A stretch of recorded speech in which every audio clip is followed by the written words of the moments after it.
रियासत के मुलाजिम हैं, रायविंड के दरबारी गुलाम मत बने। की एक हिस्ट्री है, एक रवायत है कि ये वारदात डालने के बाद शवाहिद को गायब करने में, गवाहों को मरवाने में, तहकीकाती अफसरान को मरवाने में महारत रखता है। इनका तरीका वारदात ही है और हम ये वार्न करना चाहते हैं कि ये बहानेबाजी नहीं चलेगी।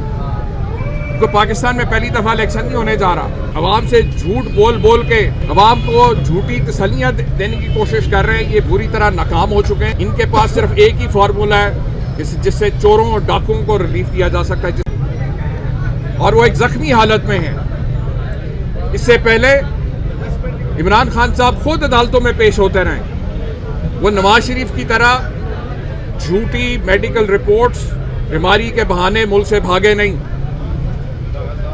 ये जो वावेला इतना किया जा रहा है कल से, इनको चाहिए कि ये आके कौम को बताएं, अदालतों को बताएं कि 3.5 साल से जो इनका लीडर जो भगोड़ा जो यहाँ से इलाज कराने भागा था, वो अपनी मेडिकल रिपोर्ट्स पेश करे।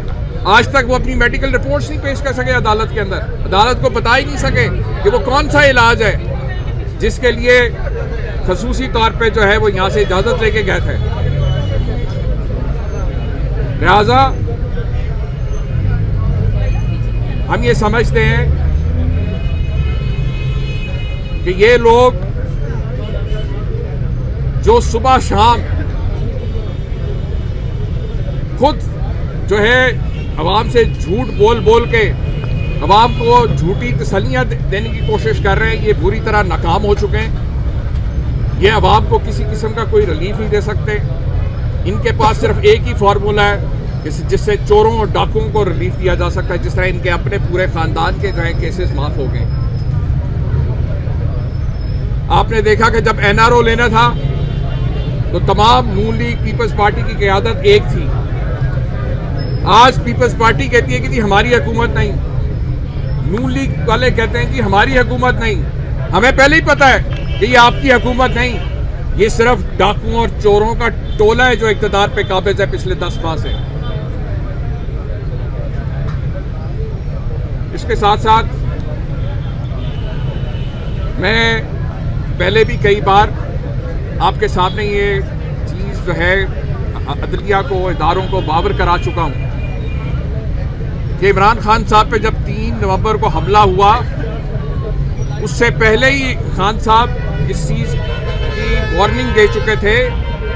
जो इतलात उनको मिल रही थी कि किस तरह से आला ओहदों पे बैठे लोग उनके खिलाफ कत्ल की साजिश बना रहे हैं।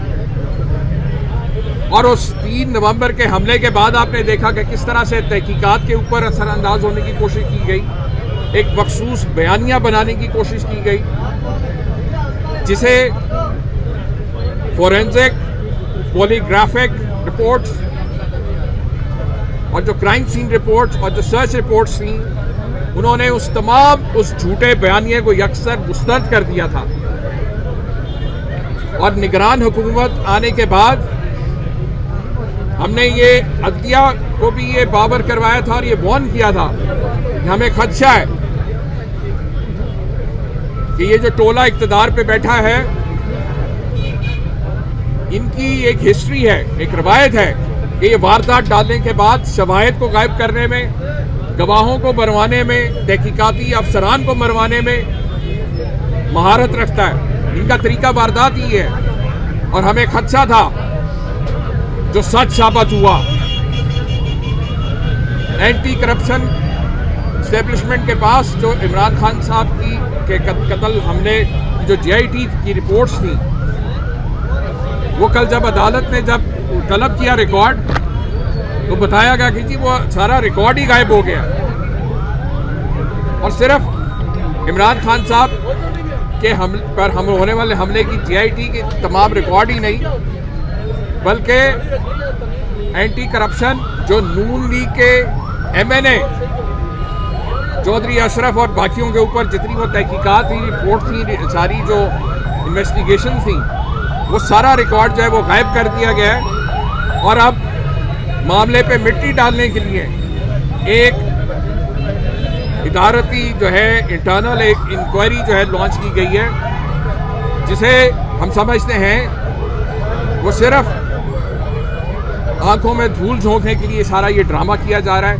हम जानते हैं कि किन्होंने रिकॉर्ड गायब किया, क्योंकि ये वही लोग हैं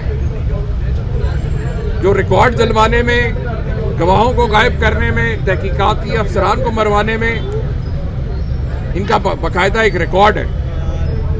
हम अदलिया से इस्तदा करते हैं कि वो इस मामले का सख्ती से नोटिस लें। तीसरा एक अहम मामला आपके सामने है कि तकरीबन 1 माह होने से ज़ायद हो गया, एक माह से ज़्यादा अरसा गुजर गया है कि सूबाई असम्बलियाँ जो हैं पंजाब और खैबर पख्तूनख्वा की आइन के मुताबिक तहलील की गई। और जब कोई असम्बली कबल अज़ वक्त तहलील की जाती है तो आइन के मुताबिक उसका इंतखाबात का इनेकाद 90 दिन के अंदर करवाना एक आइनी पाबंदी है। लेकिन हमने देखा कि पिछले 1 महीने से इलेक्शन कमीशन, गवर्नर एक दूसरे पे जो मुद्दा डालने की कोशिश कर रहे हैं। और आज ये कहा जा रहा है, जिसका कि हमें पहले ही पता था, क्योंकि हमें पता था कि पीडीएम की क़यादत खौफज़दा है, इलेक्शन में जाने से, इलेक्शन से भाग रहे हैं। और आज मिली भगत से वफाकी इदारों ने जो माजरत का इजहार किया है, जो वजारत दिफा ने जो जवाब दिया इलेक्शन कमीशन को, जो मिनिस्ट्री ऑफ फाइनेंस ने दिया है, जो जुडिशरी ने बयान दिया है, जिसका चीफ इलेक्शन कमिश्नर ने खुद आज अदलिया के सामने बताया, तो ये सारी मिली भगत है।